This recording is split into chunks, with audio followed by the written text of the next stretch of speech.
We are always saying sales is beautiful. You need to jump into sales. But to be honest, sales is a bastard profession, so to speak. It is based on merit for sure because we need to sell. Yeah. But what are the things that you are seeing out there or that we can discuss here that, hey, guys, this is not for everyone. And we are always saying the beauty about it. Yeah. But there are some things that we need to take into consideration if we are willing to jump into sales. Yeah. You have to have a thick skin. Okay, I love it. Why?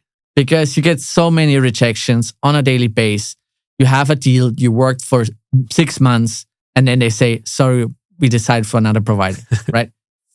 Yeah, exactly. It's like a really tough job. And not many people are made for that because it's really... You take it personal. Exactly. So that's, I think, thick skin. Yeah. What would you say? I think that basically there are a couple of things that mainly into the B2B tech sales and tech space, what we are seeing is that it's a different type of selling that we are used to do or to get or to receive as a service when we go to buy a car, for example, or buy a motorbike, right? Yeah. That type of sales is different. And we are always saying helping is the new selling in B2B tech space because we are trying to be more consultative and a trusted advisor, etc. The reality is you will be slammed in your face, right? You will try to put your best face and your best mood into whatever it is, the scenario. Yeah. And you will be slammed by any multi-stakeholder complex deal. You will be ghosted. You will be rejected like never before. Yeah. On the other side, that will give you, and I think this is personally something that happened to me, but it happens to everyone that I know that been in sales for a long time. Yeah. The skill of knowing and understanding how to read a room, how to understand verbal and non-verbal communication, how to make a pause, how to make silence, when to make silence, when to mirror you, match you, use your own tone, your own way of sitting, how to develop these soft and hard skills in terms of sales are the most important and revenue, if we want to call it, for the future skills that you can ever develop. Because if at some point then you become a doctor because you want to study medicine in your 30s, or you want to open whatever shop in the street, you need to learn how to sell. Without sales, there's no business whatsoever. What you learn in the profession of sales, you can never learn in any university. Absolutely. Doesn't matter if you go to Harvard or if you go it's really a profession which you learn the skills on a daily basis. Mm-hmm. And I could give you a great example how a good seller sold to me recently. I'm selling currently at my house, and I got like 10 cold calls a day from real estate agents, and they were like, we saw your house and we have some potential buyer already who are interested. And it's a trick. Like, you know that. I knew that. And I was like, okay, interesting. But you want to earn money with that, right? Yeah, 5% commission of the price of the house when we sell it for you. And for me, at the beginning, when I wanted to sell the house, I thought, I'm a seller. I can sell my house by myself. I don't need a real estate agent. But then I got a call from someone. He called me. I said, hey, I'm calling for your house. I said, most likely you get like 10 calls a day. Yes, it's true. I get 10 calls a day. Everyone offers 5%, wants 5% of your selling house. Yeah, it's correct. I just asked for 1%. I was like, okay, now you got me. So tell me more. Yeah, we sold a house in the same street like yours. You can go to our website, check it. Relevant information. Yeah, relevant information, which triggered me. And pattern interruption. And I'm like, okay, tell me more about it. And then I was like, okay, yeah, that sounds interesting. Let's have a chat, And that's the interesting beauty, because people think like, no, but it's cold calling is that doesn't work. Yeah. No, if you have the right trigger words, which solves the pain of the prospect. On the other hand, on the other side, you got them. You got them. And that leads me to another topic that is salaries. Yeah. Right. And money and how much money we can get, where, how, commission, non-commission, all this stuff. So what do you think about this? And well, I have my opinion as well, and there are some frameworks that I always use as a framework lover. Yeah. But I would like to put this over the table. I think salary-wise, many students when they come out fresh off the business school, they want to become a consultant or whatever. It's okay, right? But many of the people from my business school were saying, okay, but what are you gonna do? Yeah, I'm gonna work in sales, telesales. Yeah. But then the first thing they think is like, oh, you're gonna work in a call center. Yeah. Oh, what?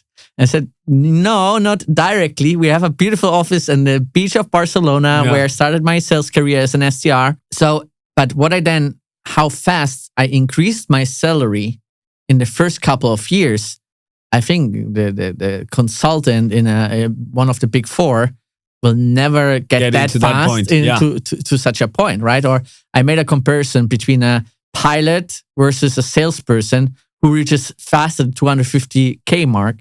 It's the salesperson. You can not even the IT guys. Not even the IT guys. You can, if you're good in sale, you can get really fast to a really good amount of money. 6 figures at least. Exactly. Yeah. Exactly. So absolutely, it's great if you want to make money. So salary wise, I think I love it. And like you said, you get paid twice. Exactly.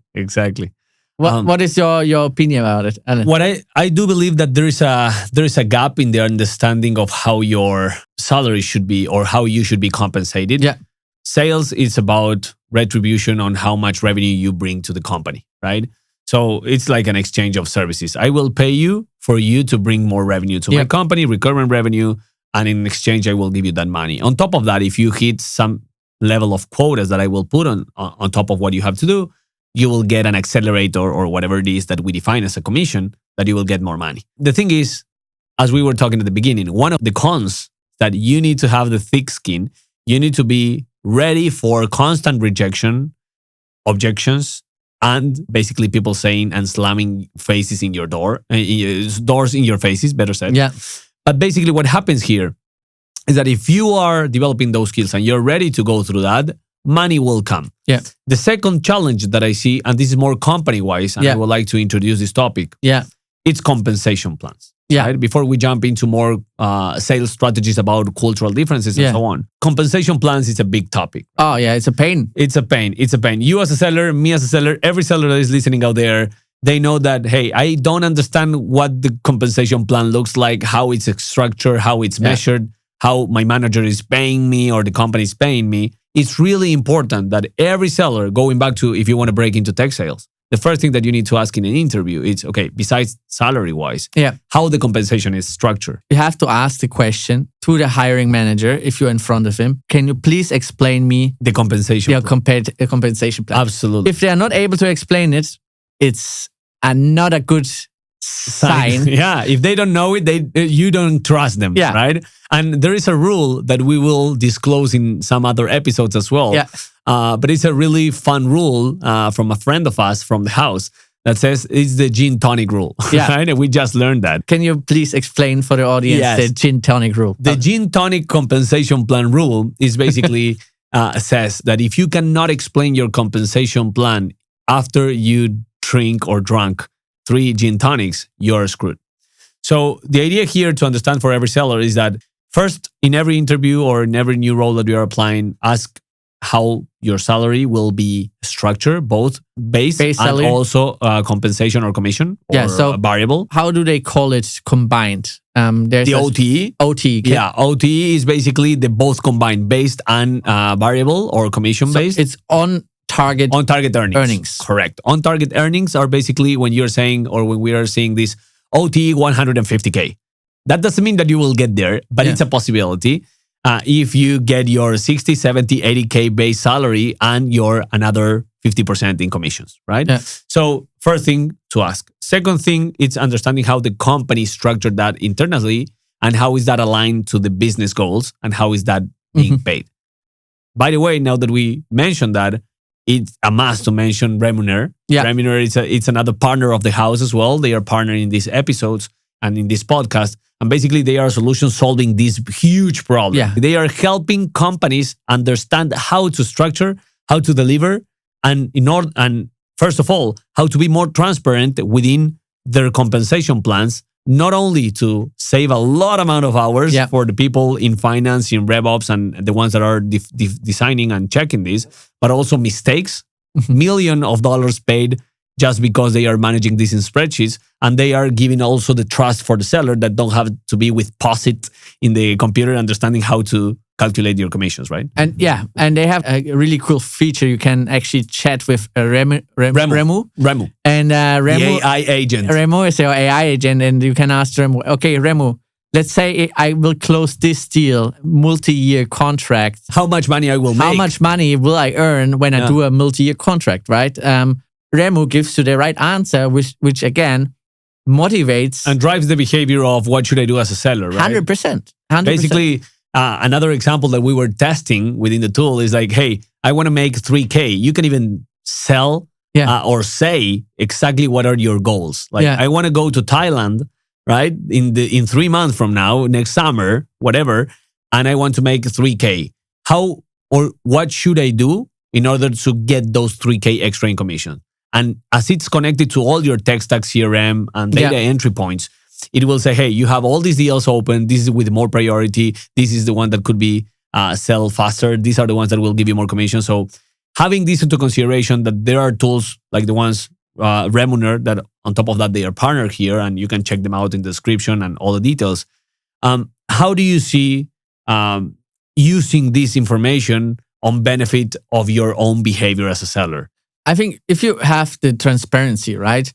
And transparency, and as well the peace of mind that peace of mind is a good word, man. That your commission gonna be 100% correct, and you don't need to sit there for, let's say, 4 hours every month and calculating by yourself how much commission you actually should get. And you're not even sure. You're never sure 100%. Never. Right? But if you have this peace of mind, I think it's a game changer, because you can focus on selling and focus on doing your job instead of calculating. I think I speak for every seller out there. Every seller has somewhere a paper where he calculated the commission they should get in the next month, or the next quarter, or the next couple of months.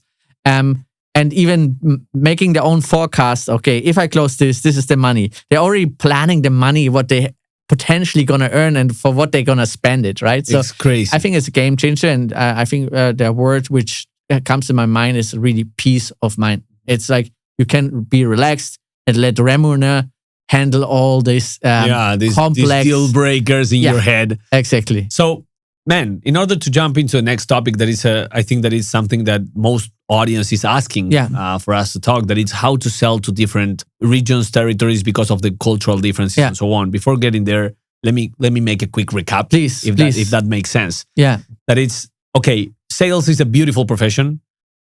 It has their cons and pros, from salary-wise to being constant rejected by prospect, by customers, by different scenarios. But if you want to jump into break into tech sales, B2B, there's never a better opportunity than doing it right now because of the evolution of AI and so on. Yeah. If you want to follow a framework, what you have to do is what Kevin was saying before, that it's following and disrupting the pattern or interrupting the pattern of how you apply to a process, interviewing process. And on the other side, when we are jumping into that, understand how you're going to make money, and that you can make a lot of money if you are aligned with the compensation plans and the salary, and what are the behaviors that you're going to take into that.